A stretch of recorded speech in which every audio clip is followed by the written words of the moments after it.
The smart trunk on your Genesis allows for easy opening and closing via a variety of methods. From the driver's seat, you can use the trunk open button located to the left of the steering column.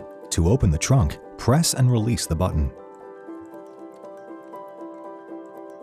This button will work anytime the engine is on or off, as long as the vehicle is in park. On the proximity key, you can press and hold the trunk open button for more than 1 second to open the trunk.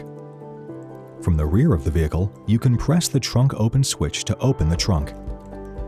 The trunk close handle is located inside the trunk lid and was designed to allow you to close the trunk without having to touch the exterior of the vehicle, keeping your hands clean.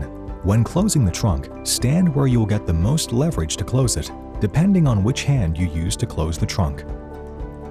The smart trunk also has a hands-free auto open feature. This is very useful in situations where you are carrying items that need to go into the trunk and the trunk is closed. First, be sure that Smart Trunk is enabled. Select Setup,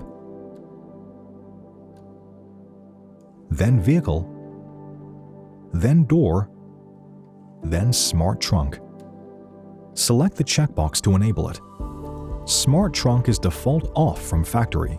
This is to prevent accidental activation. Once enabled, if you have the proximity key inside your pocket and the vehicle is locked, you can stand within 3 feet of the rear bumper for more than 3 seconds. After the hazard lights flash and the chime sounds 6 times, the smart trunk will open.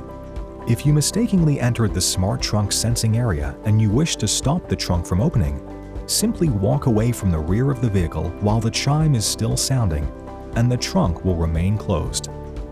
In addition, if you press any button on the proximity key during this alert phase, the smart trunk function will be deactivated temporarily and the trunk will not open. For more helpful information on your Genesis, be sure to explore the how-to guides on the Genesis USA YouTube channel, as well as consult mygenesis.com.